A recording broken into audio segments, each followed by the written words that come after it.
ये कार्यकाल खत्म ही होना था संजय मिश्रा का। अब इसके बाद अचानक एक बड़ा वर्ग प्रसन्न हो गया, खूब एकदम कहा जाने लगा कि अरे अब देखिए अब तो सब ठीक हो गया। और चूंकि कांग्रेस की जैसी प्रेस कॉन्फ्रेंस हुई, पहली बार सीधे सीधे कोर्ट के किसी मसले के बाद सरकार की तरफ से ऐसा बयान आया, ऐसी प्रतिक्रिया आई, और ये प्रतिक्रिया देखी जानी चाहिए क्योंकि ये प्रतिक्रिया केंद्रीय गृह मंत्री अमित शाह की तरफ से आई है। दोज रिजॉइसिंग, अच्छा अंग्रेजी में अमित शाह ने ट्वीट किया, इसका मतलब अंग्रेजी वालों को ही ज्यादा पढ़ाना था। Those rejoicing over the honourable SC decision on the ED case are delusional for various reasons. वो कह रहे हैं जो लोग अभी जरा भ्रम लोक में टहल रहे हैं माननीय सर्वोच्च न्यायालय के निर्णय के बाद ईडी मामले में, वो जरा भ्रम में ज्यादा आ गए हैं। The amendments to the CBC act which were duly passed by the parliament have been upheld. मतलब कह रहे हैं सीबीसी एक्ट को मैंने बताया, powers of the ED to strike at those who are corrupt and on the wrong side of the law remain the same। मतलब भ्रष्टाचारियों को छोड़ेंगे नहीं, वो तो वही सब कुछ है।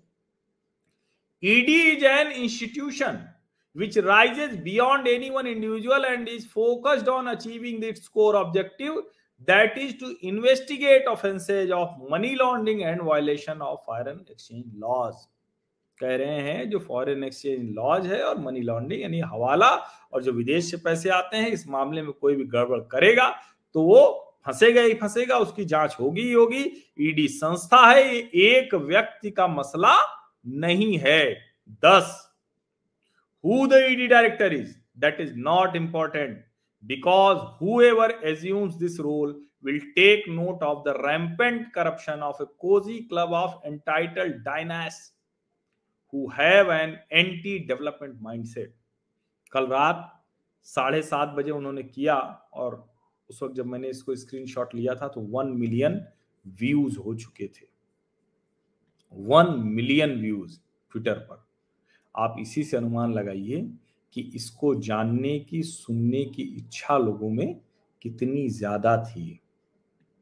और मुझे नहीं याद आ रहा है सरकार सर्वोच्च न्यायालय के किसी निर्णय के बाद ऐसे कोई टिप्पणी करती हो। ठीक है, उन्होंने सर्वोच्च न्यायालय के निर्णय पर कोई टिप्पणी नहीं की है, लेकिन जिस तरह से वो टिप्पणी की है वो बहुत साफ साफ दिख रही है, बहुत साफ साफ दिख रही है कि भैया मामला ऐसे आसानी से जाने वाला नहीं है। और इसका मतलब ये भी हुआ कि भले अखबारों में खबरें छप रही हो, हम लोग कह रहे हैं, अच्छा देखिए अब 2.8 मिलियन व्यूज हो चुके हैं अभी तक इसके, 2.8 मिलियन व्यूज, 28 लाख। लेकिन मुझे लगता है कि सरकार ने संजय मिश्रा का विकल्प खोज लिया है।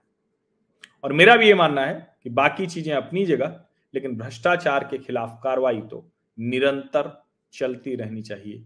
कोई भी भ्रष्टाचारी इस वजह से न बच जाए कि कोई एक अधिकारी था जो बहुत सलीके से कार्रवाई कर रहा था, उसको सर्वोच्च न्यायालय के निर्णय से हटना पड़ गया।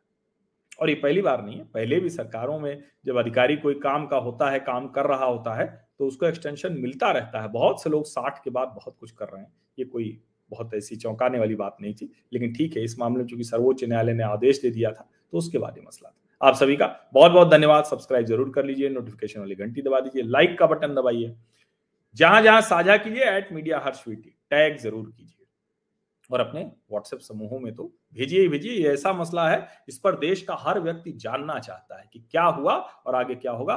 तो मोटा भाई कह रहे हैं, और चूंकि एजेंसी एक तरह से कहें कि होम मिनिस्ट्री के ही सीधे परव्यू में आती हैं, तो कह रहे हैं डंडा तो चलेगा भ्रष्टाचारियों पर, और भ्रष्टाचारियों पर डंडा चलना चाहिए, धमकी थोड़ी ना है। भ्रष्टाचारियों पर डंडा भला क्यों नहीं चलना चाहिए, खूब जमकर चलना चाहिए, तो चलेगा।